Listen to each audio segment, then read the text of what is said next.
Aujourd'hui aussi, il n'y a pas une tendance à commercialiser ces choses-là. Ah ben oui, pour les rendre rentables. La commercialisation suppose en effet que chaque espace soit isolé, qu'il puisse être vendu comme on vend un kilo de sucre, utilisé comme on utilise une machine bien spécialisée. La spécialisation de l'espace est un des phénomènes que je cherche à analyser et qui correspond à la spécialisation de plus en plus poussée, à la division du travail parcellaire, de plus en plus poussé, de plus en plus spécialisé dans l'ensemble de la société. On en vient à spécialiser les espaces. Or, l'espace spécialisé est un espace mort.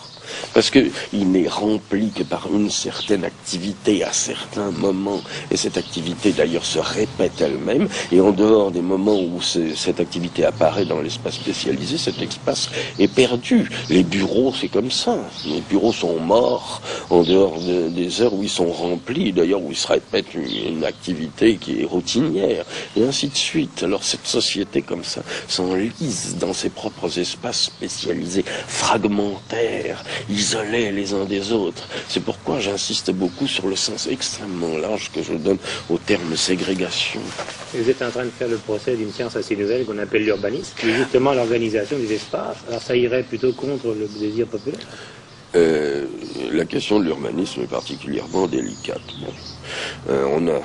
On a mis entre 1960 et 70 des espoirs illimités, insensés dans l'urbanisme. On allait constituer une grande science nouvelle et une science immédiatement efficace, une science de la vie sociale. Bon, l'échec est complet, total, absolu. C'est un échec du point de vue scientifique. Comme je l'ai signalé à maintes reprises, on n'a même pas été capable de faire une épistémologie de l'urbanisme, de dégager des propositions scientifiques. Quant aux résultats pratiques, il est aberrant. En fait, l'urbanisme s'est réduit à un mélange de considérations idéologiques et surtout de mesures administratives prises selon un compromis plus ou moins habile entre les décisions du pouvoir et les intérêts privés. Ça ne veut pas dire du tout qu'il faille abandonner l'idée d'une science de l'espace. Ça veut dire que cette science ne se constitue pas par des mesures administratives. Ça veut dire qu'il faut une longue élaboration de la notion de l'espace et de la notion du temps. Et c'est à cette élaboration de la notion de l'espace et de la notion du temps, ou si vous le voulez, de la notion du temps-espace, que moi je me consacre, parce que je ne pense pas du tout que ça soit fini, qu'un échec administratif, qu'un échec de la planification urbaine par la voie autoritaire soit un échec définitif. Justement, puisque nous parlons de ça, actuellement, de l'échec de l'urbanisme, vous disiez que c'est devenu surtout une technocratie. Vous disiez même que le mythe des technocrates, le mythe de la technocratie, c'était devenu pour vous quelque chose d'aberrant. Oui, moi j'ai très violemment attaqué les technocrates et la technocratie, parce que, comme vous avez repris l'expression, c'est un mythe. En réalité, il y a très peu de technique dans tout ce que nous connaissons, dans toutes les applications à la vie quotidienne. Il y a très peu de technique. La technique est absolument élémentaire. Et j'ai écrit à propos des technocrates que les techniques appliquées à la vie quotidienne et donc à la vie urbaine, ça ressemblait à peu près à un briquet pour allumer les cigarettes par rapport à un missile interplanétaire. C'est absolument sommaire, élémentaire. C'est en ce sens-là d'ailleurs que j'ai cru qu'il fallait attaquer la voiture, la bagnole. Lewis Mumford l'a attaqué en tant qu'instrument bruyant et puant, ce qui est vrai, et puis démolissant les villes classiques, les villes traditionnelles, c'est vrai, mais ce qu'il faut surtout dire, c'est que c'est techniquement quelque chose de tout à fait élémentaire et absolument dépassé, et qu'il y a 36 moyens de faire des transports, des moyens de transport d'une technicité incomparablement plus évoluée, plus développée, et qui résoudrait probablement un très grand nombre de problèmes. Il est vrai que ça coûte très cher, et il est vrai que la véritable dictature, c'est pas celle des technocrates, c'est en France et ailleurs celle des financiers.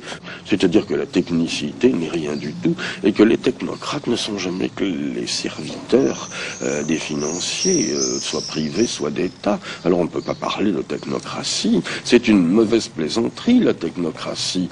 La technocratie, c'est une manière de faire passer l'absence de technicité dans la vie urbaine. Et alors on parle du mythe des technocrates comme si le fait de projeter une autoroute était d'une technicité formidable, alors que n'importe quel petit ingénieur des ponts et chaussées ou même un agent envoyé en France est capable de bâtir une autoroute. C'est une technique absolument élémentaire, tout cela. Est-ce que ça masquerait pas plutôt tout simplement le profit, la notion de profit immédiat qui est la consommation? La rentabilité immédiate et à court terme. À l'étranger, c'est comme en France, c'est ce que je comprends, mais leurs projets sont tellement à court terme que dès qu'un projet est réalisé, il est dépassé. On construit un boulevard périphérique à Paris, ça a l'air formidable, colossal, les gens se disent « Ah, quelle merveille technique !» Puis il n'est même pas construit, qu'il y a des embouteillages à tous les coups.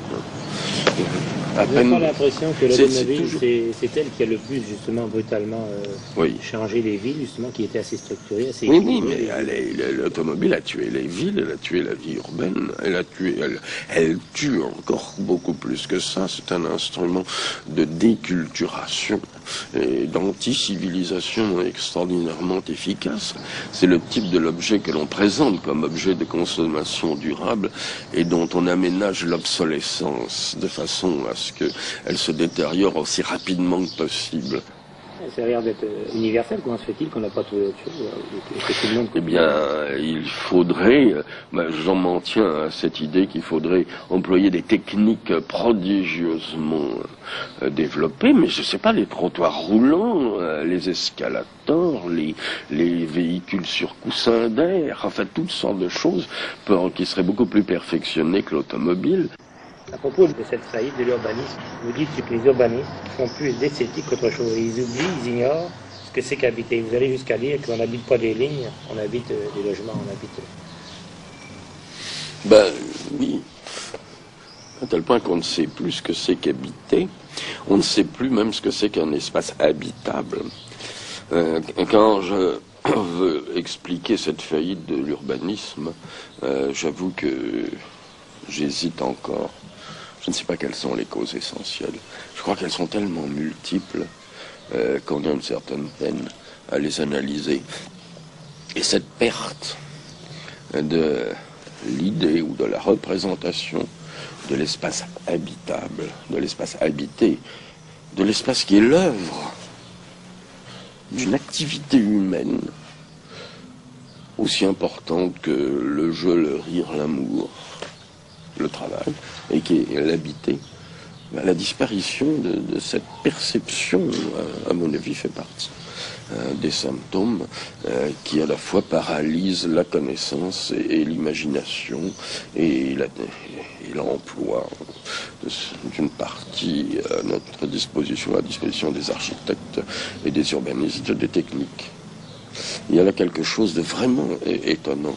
Alors, vous savez, ce qu'il faut dire à ce sujet, c'est que ce ne sont pas les savants, ce ne sont pas les architectes, ce ne sont pas les urbanistes qui ont retrouvé le sens de l'habiter, c'est à travers la poésie et la philosophie. Si on veut reconstituer le trajet de cette idée, l'habiter, qui s'est perdu dans la fonctionnalisation de l'habitat, et qui en même temps s'est retrouvée plus consciente peut-être qu'auparavant, mais encore indistincte, c'est chez les philosophes et chez les poètes. Nietzsche en parle dans le Zarathustra, qui est un poète. Heidegger en parle, c'est un philosophe. Bachelard, un philosophe français, en parle dans sa poétique de l'espace, où il décrit une maison comme celle-ci.